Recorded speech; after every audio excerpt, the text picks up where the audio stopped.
So I just went and saw the Super Mario Galaxy movie, and it was amazing. Especially if you have kids to come see it, they're going to love it to no end. This is a perfect family film that I don't think that anyone's going to really have any major issues showing this to a younger audience between the ages of 5 and up. They're going to absolutely love everything about this. It's fast paced, it's colorful, there's something always interesting going on the screen. This is going to have their attention all the way through the film. Now, there are some criticisms of this film, but I say that with more like a small c, because although we can say that it does bring down the quality of the film a little bit, it still doesn't make it a bad movie. You can still watch it, still enjoy it. It's just not necessarily a Shakespearean event. And we'll start off with the first criticism, which is the story between Peach and Mario. Yes, we do get that budding relationship, that we do see that they're becoming more than just friends, but we really don't get them delving into that story too much. We get the hints of it, we get see little glimpses of it here and there, but we could really gone into a little bit more of seeing the story between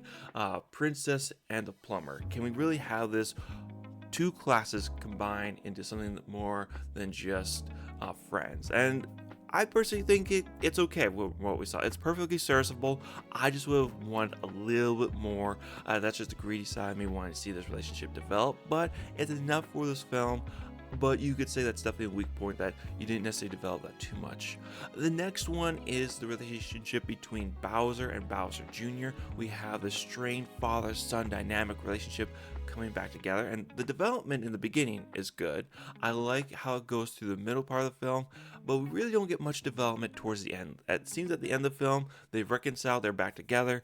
Whereas I feel like you could have had maybe a little bit more of like a falling out, maybe some misunderstandings, just a little more of a dynamic being built up there than just kind of the smooth sailing it was of father-son reconnecting into the rest of the film. So we could have had a little bit more work being done there. And finally, we could have had definitely a lot more work done between Princess Peach and Rosalina. Yes, they wanted to have the mystery throughout the film that Rosalina and Peach were sisters, that where Peach comes from is the sister of Rosalina. We could have definitely had that story cleaned up a bit more and have it typed shipped. It works for the film. I just personally would have liked to see a little bit better done, but as I said, I think it works fine for what this film is. Now, with that said, those are just my gripes with the film. I know they're kind of major ones, but let me just tell you why I call them just gripes, because this film is fun. Whether you're seeing Mario and Luigi finding Yoshi in the Dry Desert Temple, or you're seeing Mario, Luigi, and Yoshi protect the Mushroom Kingdom as Peach goes off to try to save Rosalina from being captured by Baby Bowser, or whether you're getting to see Bowser, who is working on becoming a reformed man, being dragged back into villainy by his younger son, who has his dreams of villainy with his father that his father put him into his mind when he was just a kid, and now he wants him and his dad to go forth and conquer the galaxy. And you see Bowser slowly reverting back to the villain that he originally was, and it's kind of fun to watch and enjoyable to see them return. Like, you do feel a little bit bad, like, no, Bowser, don't, but at the same time, you're like, okay, I'll enjoy this. This is fun. From there, you then also get to see the badassery of Peach and Rosalina. Now, yes, I did have some gripes about that in the first Mario movie because it made Peach look like a girl boss, but in this one, it's not necessarily that feeling. It's just badass chicks fighting. They're protecting something. They're fighting for something, and you're not necessarily getting hit over the head with a message that girls are more powerful than boys, because you get to see towards the end that there's this gaming scene where Peach and Mario had to get through this obstacle course together. Only together do they survive it, and it's a beautiful scene that I really did get a lot of enjoyment out of, and you never are demeaning the other characters to boost yourself up. So I really can't say that this is Mary Sue or Girl Boss. This is just fun here. And then we get to see Star Fox. And Star Fox, for a lot of people who just probably steal the show, the man just drips with charisma. That he gets brought from this other dimension, he's stuck in the Mushroom Kingdom's dimension, and he needs to get out back to his home place. And it is so much fun seeing this man interact on the screen. I kind of wish I get to see him more interacting with the Mario universe, and potentially he could be. They did say they did fix his dimensional drive on a ship to allow him to get back home.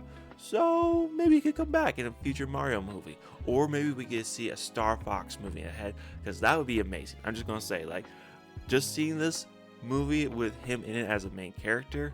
Oh, I shouldn't say a main character. He was definitely a side character. But just being a side character for a little bit, you're like, okay, I want to see his adventures. I want to see what kind of shenanigans he gets up to. Because it was just a badassery all around with him.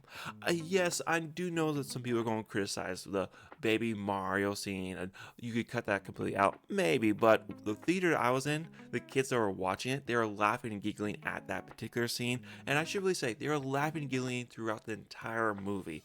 So honestly, I don't really know if there's a scene that you can necessarily cut that wouldn't be missed by the younger generation, which this is made for. Like, make no mistake, this is an advertisement for Nintendo games. This is an advertisement for Nintendo Universe. This is an advertisement to buy Nintendo toys. Make no mistake. And there's nothing wrong with that.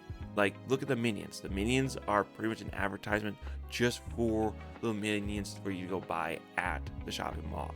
It's an amazing film, and I highly recommend everyone to go watch it. The criticisms of it are valid, they are fair, but it's such a fun and fast-paced film. I really doubt anyone's going to really be taking too much time to just really criticize it too much. When you see articles like this from Variety that are just not doing a fair portrayal of the film, in my opinion, that it's saying that it's just a disappointing sequel, and I don't think you can really say that about this movie. It is a sequel that is amazing, that's fun, that's a great time for everyone who's involved. Yes, is the story not a Shakespearean event? That is true. But to say that it's disappointing, I don't think is fair. You then see our article saying that it doesn't level up to its predecessor, which I highly disagree. I think this is a better movie than the first Mario movie because we get to spend more time in the Mushroom Kingdom, we get to spend more time with Princess Peach, and the more time in that universe, and less time we have to spend in the real world. We get to spend more time in the NCU, the Nintendo Cinematic Universe. The more time we get to spend there. Saying that it's just fan service and not much else, I don't think is doing a really good job saying that. Yes, could the story been a little bit tighter, could have been a little more developed, perhaps, but I really think they did an amazing job, and really just goes to show you how bad the professional critics are viewing this right now, because they have the tomato score at 43% right now. This movie doesn't deserve that. You can maybe make the argument that it should only be at 70%. I personally think it's an 8 out of 10 movie to bordering on a 9 out of 10 just for how much fun and how great it was. You can literally let your kids sit and watch this movie again and again and again and not worry about them getting some kind of weird ideology about them not wanting to be boys or girls anymore. You can just sit them down there and they can watch the film and they will enjoy it. You will enjoy it as well. I personally got a good chuckle out of it every now and then as a 30-year-old guy. I was smiling throughout the whole film, so I really think if you don't go see it, you're doing not only your kids a disservice, but also your inner child a disservice, because it is that much fun of a film. With that said, though, I want to hear from you. Has my review encouraged you to go see it, or have you not going to go see it? Let me know down in the comment section below. Let me know what you liked or disliked about the film, and leave a like if you liked the video, leave a dislike if you did not, and don't forget to subscribe. I'll catch you all in the next one. You'll take care now. Bye now.